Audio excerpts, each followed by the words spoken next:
Avis vascular centre మన దేశంలోనే the best varicose vein hospital. నమస్తే అమ్మా. నమస్తే అమ్మా.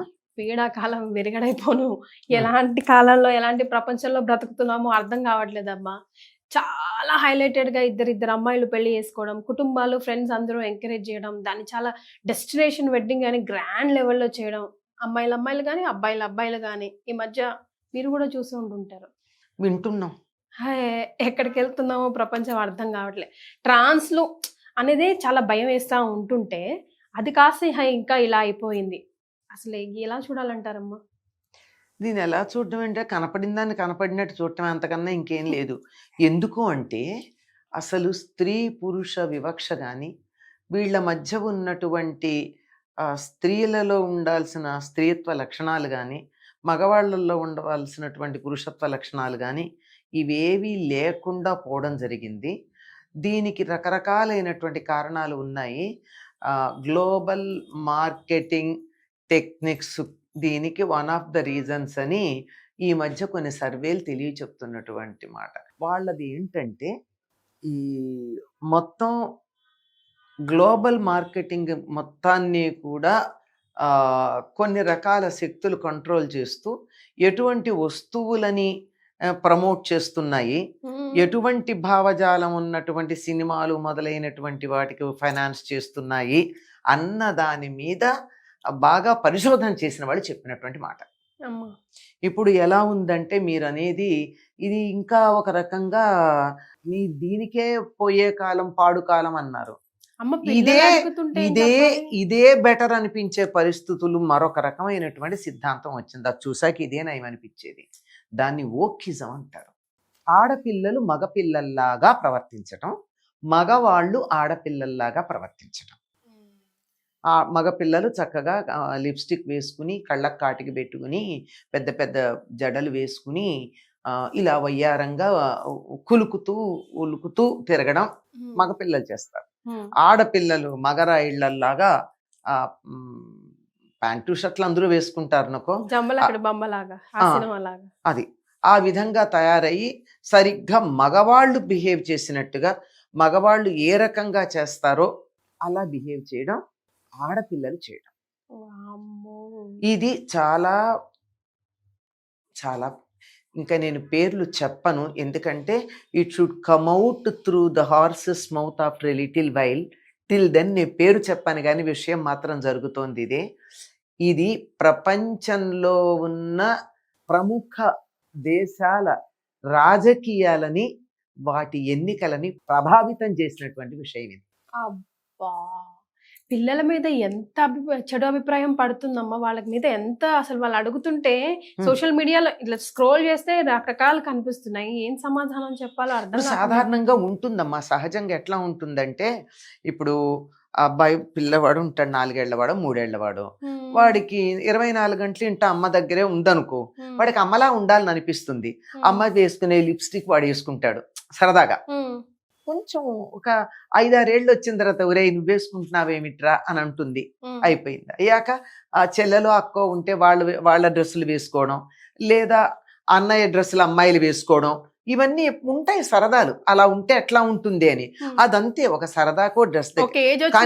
వాళ్ళే మారిపోతారు. ఒక ఏజే కాదు, 10, 9:30, 10, 11 ఏళ్ళు వచ్చేస్తాయి చూసారా, ప్యూబర్టీ అంటారు.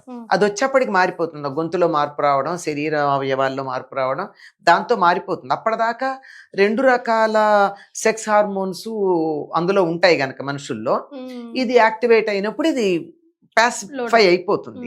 కానీ అది కాకుండా దాన్ని యాక్టివేట్ చేసేటటువంటి ఈ వస్తువులు మార్కెటింగ్ లోకి వచ్చినవన్నీ అవే ఉన్నాయి ఇప్పుడు ప్రస్తుతం. చాలా వరకు అవే. మనకి తెలుగులో కూడా ఒక సినిమా వచ్చిందని అన్నారు, నేను చూడలేదు, హిట్టో ఏదో ఒకటి, దాన్ని బేస్ చేసుకుని పర్పస్ఫుల్ గా చేశారో మరి యాదృచ్ఛికంగా వచ్చిందో తెలియదు కానీ ఆడవాళ్ళు మగవాళ్ళల్లాను, మగవాళ్ళు ఆడవాళ్ళల్లాను బిహేవ్ చేసేది.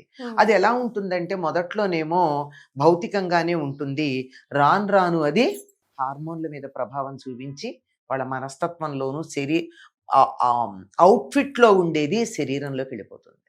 ముందర డ్రెస్సులో మాత్రమే ఉంటుంది తేడా, తర్వాత శరీరంలో కూడా వచ్చేస్తుంది అలాగే ఉండడం. ఇంకా అసలు ఇప్పుడు ఏమిటి సంతానం ఎలా ఉంటారమ్మా? పిల్లలు ఎక్కడుంటారు? మరే పిల్లలు పుట్టే అవకాశమే లేదు. లేదు. ఇప్పుడు అసలు చిన్న పిల్లలు లేకపోయినటువంటి పరిస్థితే, ప్రపంచ జనాభా తగ్గిపోయి దాన్ని పెంచుకోవాల్సిన పరిస్థితి వస్తోంది కదా.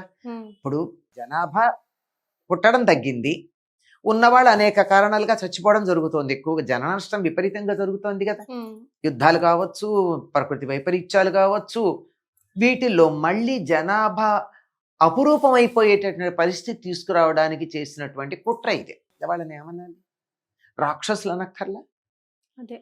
రాక్షసాంశం ఉన్నవాళ్ళు అనక్కర్లా. ఉమ్, ఇది ఇంత భయంకరమైనటువంటి పరిస్థితులు వస్తున్నాయి. దానికి ప్రాతిపదిక ఇందాక మీరు చెప్పినట్టు ఆడపిల్లలు ఆడపిల్లల్ని పెళ్లి చేసుకోవడం, మగ పిల్లల్ని పెళ్లి చేసుకోవడం. ఫ్యామిలీస్ అంతా కూడా జాగ్రత్తలు తీసుకోవాల్సిన అవసరం లేదమ్మా వాళ్ళ బిహేవియర్ చాలా ఉందమ్మా, చాలా ఉంది. అసలు ముందుగా వాళ్ళలా అవ్వడానికి గ్లోబల్ మార్కెటింగ్ అనొచ్చు, మరొకటి అనొచ్చు. కొన్ని దేశాలలో ఎవరిని చూసి మనం ఫ్యాషన్ అని అనుకుని ఫాలో అవుతున్నామో ఆ దేశాలను ఆశ్రయించి అక్కడి నుంచి ఇది ఫ్యాషన్ అని వాళ్ళు ప్రచారం చేస్తున్నారు. అది మన పిల్లల దాకా వచ్చి అది ఫ్యాషన్ అని వీళ్ళు భ్రమలో పడుతున్నారు.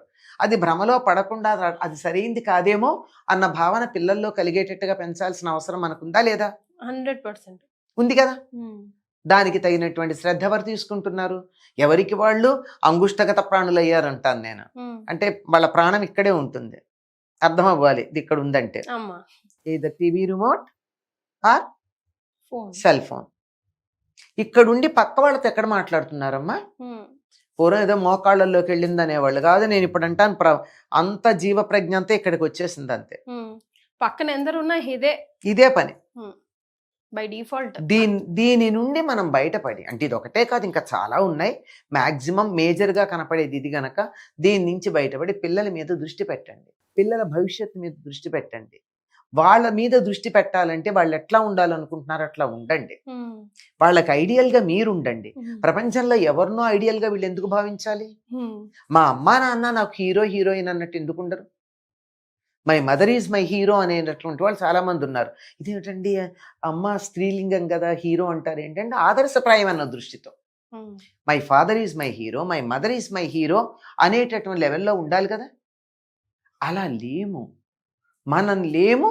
మనమే ఈ తరం వాళ్ళే ఒక మెట్టు దిగజారారు, తర్వాత తరం వాళ్ళు ఇంకో మెట్టు దిగజారుతున్నారు. ఇప్పుడు నేను చెప్పేది ఇంకా దిగజారినది. ఆ తర్వాత మానవ జాతి ఉంటుందా? అదే కదమ్మా, ఏమైపోవాలి? అందుకని జాగ్రత్త పడాల్సిన అవసరం ఉంది. దీని మీద వర్క్ చేస్తున్న వాళ్ళు ఉన్నారు. దీన్ని ప్రమోట్ చేయడానికి చేసేటటువంటి వాళ్ళు ఒకళ్ళు ఉంటే అది ఎందుకు ఇట్లా వచ్చింది, దీన్ని ఎలా ఎదుర్కోవాలని వర్క్ చేసే వాళ్ళు కూడా ఉన్నారు. అవి తర్వాత ఎప్పుడో మనకి పేర్లతో సహా బయటకు వచ్చిన రోజున ఓ ఈవిడ చెప్పింది కరెక్టే అని మీరు అనుకుంటారు. బట్ మన అందరం కూడా each of us being a society, living in a society, మన అందరం కూడా అపోజ్ చేస్తూ ఎప్పటికప్పుడు కౌన్సిలింగ్ చేస్తూ ఉండాలి. కౌన్సిలింగ్ చేయాలి మా పిల్లల్ని.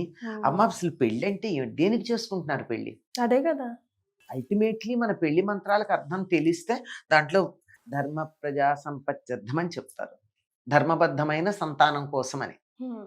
మంచి జనరేషన్స్ తర్వాత రావాలి.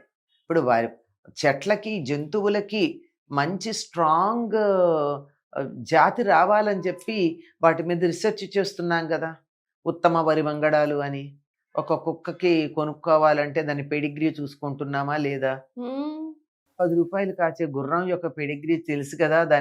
దాని మీద 10 రూపాయలు గుర్ర పందాలు కాసేవాడు కాస్తాడు.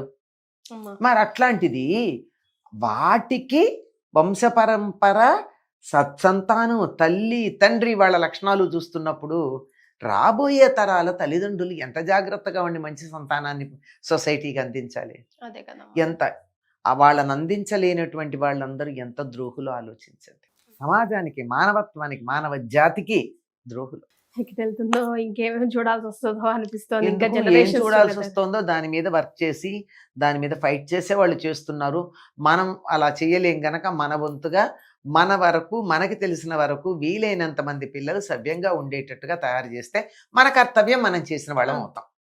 అంతవరకు ఎవరికి చేతైంది వాళ్ళు చేద్దాం. థ్యాంక్ యూ సో మచ్ అమ్మా, ధన్యవాదాలు.